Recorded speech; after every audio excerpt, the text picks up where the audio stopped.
Along with individual experts, Surgeon Masters brings you life improvement strategies in 10 minutes.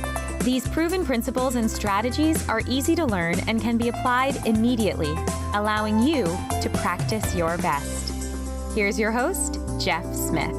On this episode of the Surgeon Masters mini podcast, I have with me Dr. Mel Thacker, ENT surgeon and professional coach. Welcome, Mel. Thank you so much for having me. Mel, it's great to chat with another coach and know another surgeon coach and know that you probably have a story as to how you got into coaching, but also why you're passionate about helping other surgeons. So tell us a little bit more about your background. Well, I have been a surgeon for almost 12 years. I did 2 years of perpetual employment that kind of looked like an academic position, but right away realized I value autonomy and couldn't stay there. And so I pivoted to private practice and thought that's where I would be until I realized that I was very much addicted to work and was running on kind of like the hamster wheel or the hedonic treadmill at 1,000,000 miles per hour.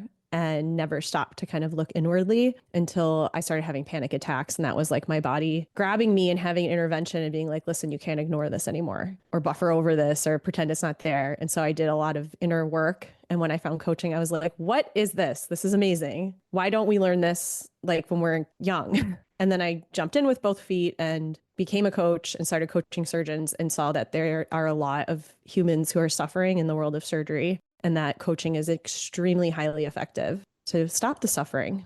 Excellent. And it's great that, we're either striving for a greater professional life or we're managing our own suffering. And I can say I probably was on the latter as well. Tell us one ways in which you're helping other surgeons get to less suffering. I have a foundational course called the Empowered Surgeons Group with 7.5 hours of video content of just all of the foundational concepts that would give anyone transformation. And there's a group coaching component that goes with that. And then I also have a podcast, Surgeons with Purpose, that gives all free value. And we talk about anything from anxiety in the OR to surgical complications to mistakes to imposter syndrome, all of the taboo subjects that we don't want to talk about. And we talk about it candidly and without shame. One of the episodes is called How to Become Unshameable. It's an unshameable episode. Shame is a big emotion that surgeons deal with. And then I do one-on-one coaching as well. And I see my clients get incredible transformation, and it's really rewarding. Fantastic. And so just in that realm of sort of how we've go this path and get to where we are, obviously it's pretty cool profession to get into. We're very excited, but we maybe kind of lose at least our inner self, right? Yeah, no, I think you're exactly right. And the majority of people that find me are identifying 99.9% with, or more, maybe 100% with their social self. And the social self and the essential self are two parts of us that, when working together, hand in hand and best friends, can take us wherever we want to go in our lives. When we decided to go into the profession, social self said, hey, you got to ace OChem. You got to get into this med school. And while essential self was like, yeah, I'm on board with that. That's our purpose. It might say oh, I really don't want to study. But social self was like, you got to study. And they both agreed, right? And so they were both aligned going to the same place. But we identify so heavily with our social self that we lose who our essential self is. And the essential self is the essence of us. It's who we were when we were born. There's only one Jeff Smith in this world. I mean, obviously there's more people named that, but there's only one version of you. That's right. And so when you were a baby, you had no F's to give, and you would cry if you were hungry or tired, or you needed something. If you had the dirty diaper, you were uncomfortable. But now when we get older, we smile when we're uncomfortable. We deny our desire to sleep and go see the consult or go take care of the trauma. And we tell ourselves that that's what we have to do. So we have this division between our two sides, and we lose who that essence of us was. And that causes suffering anytime there's a division there. This is all a concept I learned from my coach, Martha Beck, who writes The Way of Integrity. That's a book of hers. And she talks about how integrity comes from the root word integer, meaning whole and intact. And so just like an airplane is out of structural integrity, it would not fly, it would crash and burn. If you have a human being out of internal integrity, they're going to crash. And so we learn to pretend. We learn to say, yeah, I want to sacrifice my needs and embrace toxic martyrdom and do all of the things to get all of the worldly goods and the external validation and the accolades, when a part of us really does not believe that to be true. And we can only suppress that and shove it down for so long until we can't anymore.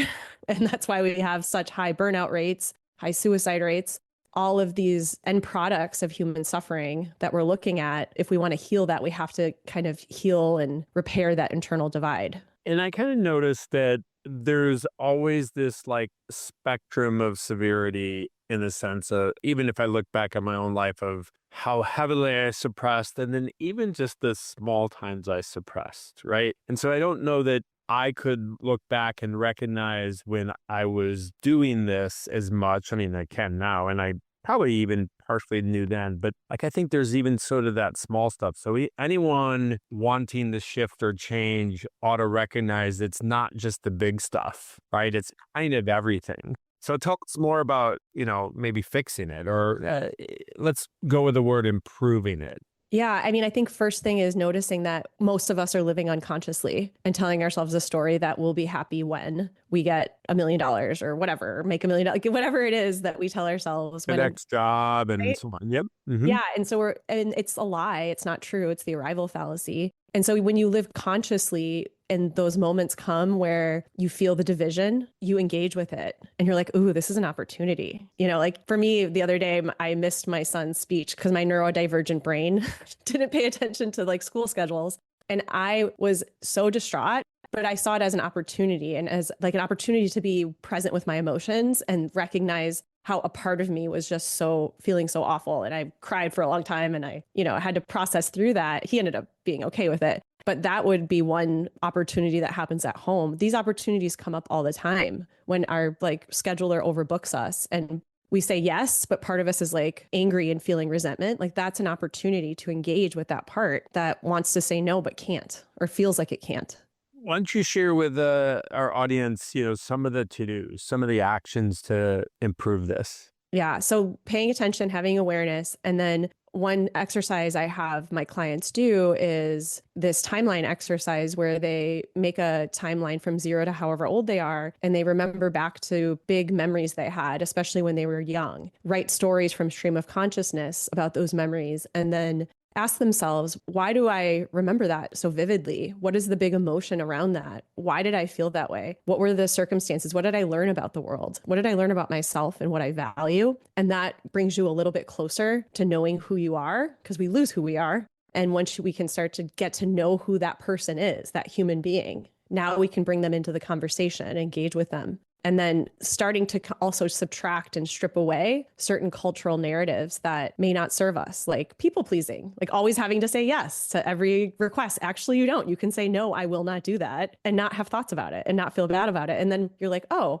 so you drop that and you start to drop all of these almost like cultural burdens that we've been given, so social burdens. And then you'll find that inner wisdom of that essential self. Not to say that you shouldn't get up in the middle of the night and see the consult, but if you're conscious and you're like, oh, wow, part of me really doesn't want to do this. I wonder why that is. Maybe I don't want to take call anymore. Whereas a version of you was like, I'm willing to sacrifice this need to want to sleep to go see this consult. And so you can't know the answer to that unless you engage with both parts. And that requires getting to know all parts of you and get a coach. And get a coach. Yeah, that's a fantastic introduction. So just briefly, to end our little episode or mini episode today, repeat your key message. Yeah, my key message is to have awareness, be conscious, see all of the times where you feel divided as an opportunity to get to know yourself. Ask yourself if there's a social or cultural norm that you can drop and see who you are without it. And then try the timeline exercise and get a coach. There you have it. In less than 10 minutes, this is Jeff Smith, along with Dr. Mel Thacker. Until the next episode of Life Improvement Strategies for the Surgeon and Once More. Ciao. Now, take 10 minutes and put your plan into action to practice your best.